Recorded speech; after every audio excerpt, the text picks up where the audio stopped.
The scandalous and shocking facts about Warren Christopher. Warren Christopher, a skilled diplomat and lawyer, served as the 63rd U.S. Secretary of State during Bill Clinton's first term. While his career featured major successes, it also had its fair share of controversies and scrutiny. Below are 10 scandalous, shocking, or simply fascinating facts about his life and career.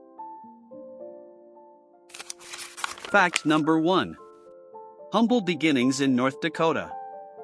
Warren Minor Christopher was born on October 27, 1925, in the small farming town of Scranton, North Dakota, to Ernest William Christopher and Catherine and Nay Luginbull. His father worked as a bank cashier, while his mother was a schoolteacher, instilling in Warren the values of hard work and education. The Great Depression hit the family hard, and they faced significant financial difficulties, which deeply influenced Christopher's sense of frugality and discipline throughout his life. Christopher graduated from Hollywood High School in 1942 after his family moved to California. During World War II, he enlisted in the U.S. Navy and served as an ensign aboard a destroyer in the Pacific Theater. This early exposure to responsibility and discipline shaped his measured, methodical personality. After the war, Christopher attended the University of Southern California, where he earned a degree in political science in 1945. He then pursued law at Stanford University, graduating in 1949, where he excelled academically and formed connections with future leaders. In his personal life, Christopher was married twice. His first marriage was to Joan Southgate Workman, with whom he had 3 children, Thomas, Kristen, and Anne. After their divorce, he married Marie Willis, with whom he had another child, Scott Christopher. Known for his intensely private nature, he rarely discussed his family publicly, keeping his personal life away from the spotlight. Political satirist Mark Russell once joked, "Warren Christopher is so soft-spoken, he could put a room of diplomats to sleep mid-crisis." Despite such jabs, his humility remained a hallmark of his public and private life. Number 2. The controversial role in the Iran hostage crisis. As Deputy Secretary of State under President Jimmy Carter, Christopher spearheaded negotiations during the Iran hostage crisis, a defining moment in U.S. foreign policy. The ordeal began on November 4, 1979, when 52 American diplomats were taken hostage at the U.S. Embassy in Tehran.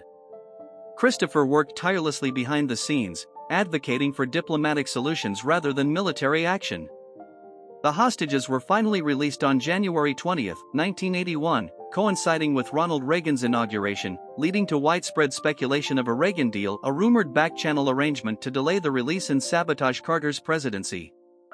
While the claims remain unsubstantiated, they cast a long shadow over Christopher's efforts.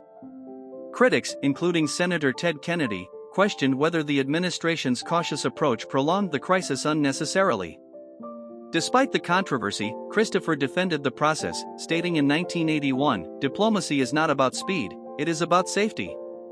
His measured strategy ensured the hostages returned alive, but the political fallout tarnished his reputation. Number 3. The LAPD scandal and the Christopher Commission. In the wake of the 1991 Rodney King beating, Los Angeles Mayor Tom Bradley appointed Christopher to lead the independent commission on the LAPD. Known as the Christopher Commission, the investigation uncovered systemic issues within the department, including racism, corruption, and a culture of excessive force. The Commission's landmark report recommended structural reforms, including stronger oversight and changes to officer recruitment. While hailed as a breakthrough in addressing police misconduct, critics argued that Christopher avoided directly implicating senior officials. Activist Angela Davis called the report a half measure, claiming it lacked the teeth to enact real change. Still, the commission became a blueprint for police reform efforts nationwide. Christopher reflected in 1992, "Our findings are not an end but a beginning. Reform is a long road." His cautious approach was emblematic of his career, a preference for incremental change over sweeping action. Number 4. The U.S. response to the Rwandan genocide. The Rwandan genocide of 1994, where approximately 800,000 Tutsis and moderate Hutus were slaughtered, became a stain on the Clinton administration's record. As Secretary of State, Christopher was at the forefront of U.S. foreign policy but failed to advocate for decisive intervention. Despite alarming reports from UN Commander Romeo Dallaire, the US avoided labeling the atrocities as genocide, a move widely seen as an attempt to sidestep intervention obligations. Critics, including Samantha Power, author of A Problem from Hell, accused Christopher of prioritizing political caution over human lives. In 2001, Christopher reflected on the tragedy, calling it one of the most painful failures of my career. This acknowledgement came too late for many, leaving a permanent scar on his diplomatic legacy. Number 5. The scandal over Khobar Towers investigation.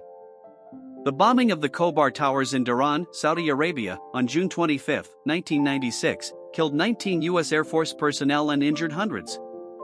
As Secretary of State, Christopher flew to Saudi Arabia to oversee the U.S. response. However, the investigation faced cultural and political hurdles. Saudi authorities resisted the involvement of female FBI agents, creating friction with the U.S. administration.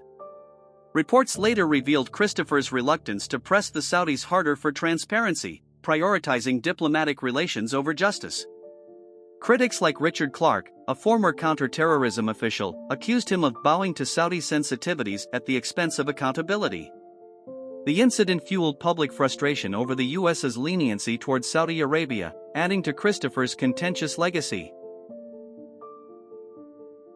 Number 6. Contentious NATO expansion policies. During Christopher's tenure, the Clinton administration pushed for the Partnership for Peace initiative, aimed at integrating former Warsaw Pact nations into NATO. While hailed as a strategic victory for Western democracies, the expansion faced backlash from Russia, which saw it as a threat. Russian President Boris Yeltsin warned in 1994, "This expansion is a humiliation for Russia and a betrayal of trust." Critics argued that NATO's expansion laid the groundwork for future tensions, particularly as Russian antagonism toward NATO grew in the 21st century. Defending the policy, Christopher stated, "Peace requires extending stability where instability once reigned." His vision of a united Europe was both a triumph and a source of enduring geopolitical tension. Number 7. The human rights trade-off with China.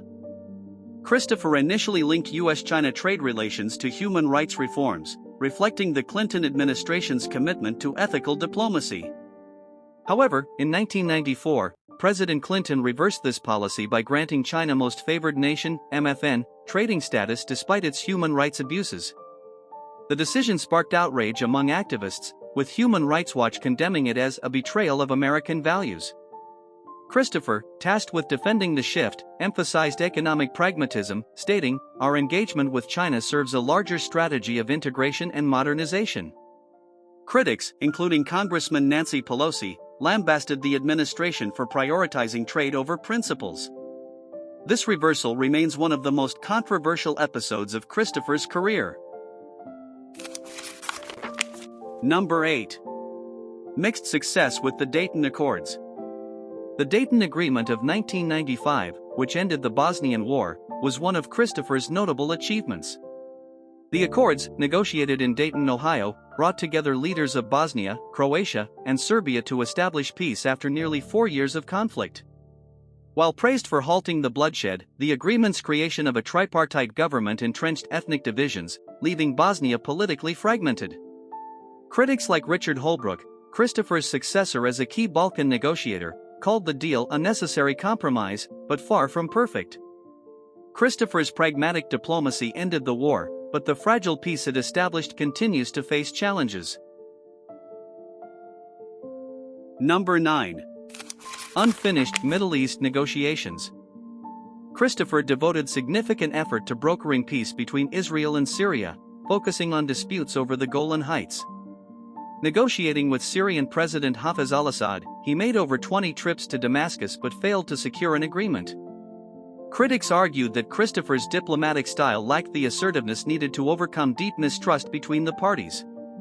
Israeli Prime Minister Yitzhak Rabin, before his assassination, described Christopher as a man of integrity but cautious to a fault. Despite his failure, Christopher's persistence symbolized the complexity of Middle East diplomacy. Number 10. A polarized legacy in diplomacy. Warren Christopher retired in 1997, leaving behind a legacy marked by meticulous diplomacy and cautious decision-making. While his tenure as Secretary of State brought achievements like the Dayton Accords, his handling of Rwanda and China drew sharp criticism. Historian Walter Isaacson aptly summarized his career: Christopher represented a diplomacy of restraint, effective in moments of quiet crisis but ill-suited for bold leaps. He remained active in public service until his death on March 18, 2011, leaving a legacy of both respect and contention in the annals of U.S. diplomacy.